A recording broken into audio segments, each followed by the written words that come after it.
City leaders taking care of some final business before most of them pass the gavel on to new representatives next week. At today's meeting, they touched on everything from ARPA funds to public health and public parks. KAMC's Ryan Chandler is here with a rundown. That's right. It was a long meeting today, but a consequential one as Mayor Pope and Councilman Chattis, Griffith, and Christian wrap up their terms of service. Here's a look at some of the highlights. First, you remember this park? This is footage from our original coverage of the Legacy Play Village in McAllister Park. It was built in 2002, but it became dilapidated, and in 2018 it was closed due to safety concerns.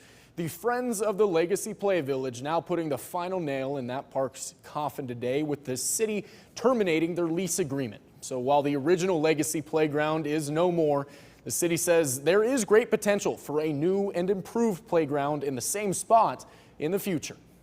We are not abandoning the idea and putting a playground in McAllister Park. It may just take a different look and a different way of getting there, but we are committed to trying to make that a reality. And from public parks to public health, this city providing final approval to join our public health efforts with the county, voting unanimously to approve the creation of the Lubbock County Health District.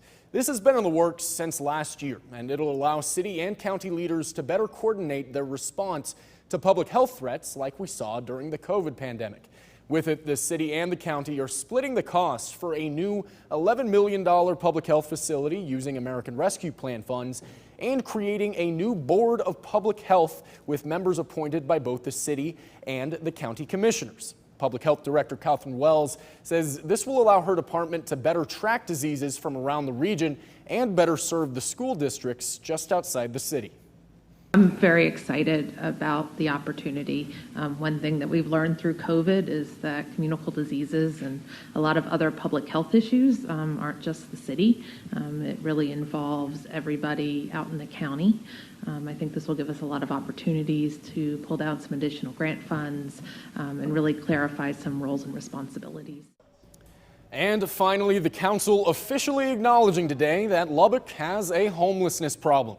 They passed this resolution stating homelessness is an issue of critical importance, and recent assessments have identified substantial and increasing numbers of homeless individuals. Last month's count reports 259 people are experiencing homelessness around the Lubbock area. The city has already set aside $3.5 million in ARPA funds to target the issue, and this step will pave the way to creating a new care program and to access more money through housing and urban development.